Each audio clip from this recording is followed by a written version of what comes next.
What's going on, YouTube? This is SG1 Sports, and you're watching our Big Ten football channel. All right, we have shown you the 2020 schedule for the Wisconsin Badgers. Now we're going to give you a projected record based off of that schedule. And this was a team that came out a little bit weird. There are some opponents on their schedule that are just in no man's land. They're not really games where I would put it at 60%, not really games I would put at 80%. Let me show you the percentages in case this is the first one of these videos you've watched. This is how we broke it down. And we have several different categories. We just kind of grouped the teams together. Teams that are that Wisconsin should beat, 99%. Those are games where it's almost a guarantee. 80% is a game where I think Wisconsin would be favored by double digits, probably somewhere 10 or more. 60% is more like a game where they're going to be favored by about a touchdown, 6, 7, 8 points. And then, of course, you got your 50-50 games that could go either way, games that I would put the spread at 4 or 5 points or less. So let's see what Wisconsin has. On the 99%, they've only got one of those. Southern Illinois, a team that I think Wisconsin should beat easily. They should be 20-plus point favorites in that game, no doubt about it. So they've got one easy game on the schedule, one cupcake game, if you will. But other than that, I mean, everyone else, I think, would at least challenge Wisconsin a little bit.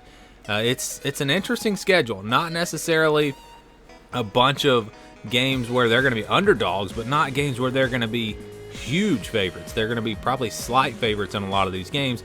We're going to go ahead and put these games in the 80% category. Appalachian State at home, I know they've been really good, but I don't really see them going on the road and beating Wisconsin. I think that'll be a double-digit spread. Maryland was awful last year. It is a road game, makes it a little bit tougher, but I think Wisconsin should be pretty big favorites there. Northwestern, same thing. Northwestern does bring a lot back. They could wind up being better than we expect, but based off of last year, based off of where these teams kind of are, these programs kind of are, I think Wisconsin will be favored by a good bit in that game. So you've got three games that when we get to the end of this, these are counted as wins, the 80% games. And again, this is not perfect. There are games that are probably closer to 70 or 75%, maybe games that are closer to 90%, but we just have to group the games in however we can to fit the formula. And this is where I run into a little bit of trouble. Indiana, Illinois, Purdue, and Nebraska. I'm expecting all these teams to be improved next year. I'm expecting them all to be pretty solid.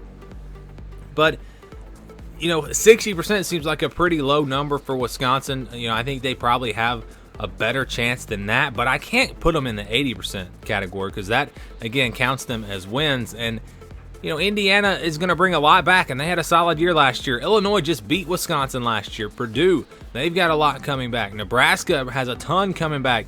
They should be a lot better. So it makes it really tricky when trying to get a projected record for Wisconsin because of all these games. And I can go ahead and tell you, when you average this out, it's going to roughly have them splitting these games, whereas I think it would be more accurate to say that they would win 3 out of 4 if you're just kind of playing the odds. So we're going to stick to the same formula that we've done for every team.